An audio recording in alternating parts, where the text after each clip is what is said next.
Noong 2006, nagkaroon ako ng prostate cancer na. Ngayon, nung paulit-ulit na dinalagyan ako ng catheter na hindi ako makaihi. Inopera ako doon sa FEO noong May 22, 2009. Pabalik-balik ako sa ospital na for check-up. Tuwing dalawang check-up ng isang linggo, wala rin akong walang pagbabago, lalong sumasakit.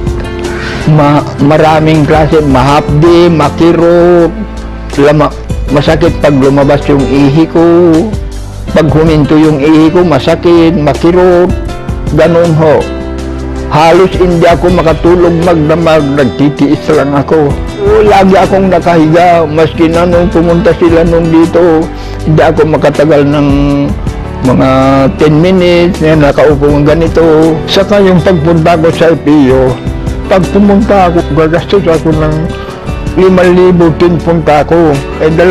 Dalawang beses ako pumunta sa loob sa linggo.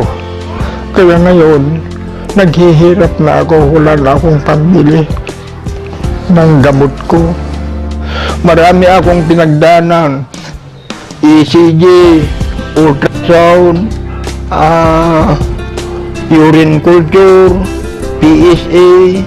Nung kinukulit ako yung pamangkin ko na mag-take daw ako ng gamot na ito, hindi ko pinapansin. Pero nung talagang mahirapan na ako, sinubukan ko na pumayag ako. Ngayon, binigyan ako ng isang box.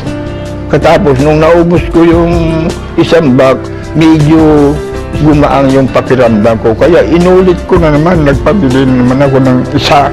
Ito, C247, ito ang nagpagaang sa katawan ko, yung sakit ng nararamdaman ko na hapdi, kirot. Dahil po dito ay nakakalakad na ako, nakakapunta na ako yan, nakapapasya-pasya ako dito sa lubang bahay ko. Walang paldos siguro ito kasi naranasan ko na ito. Kaya may papayo ko, yung may sakit, subukan nila. Wala mawawala.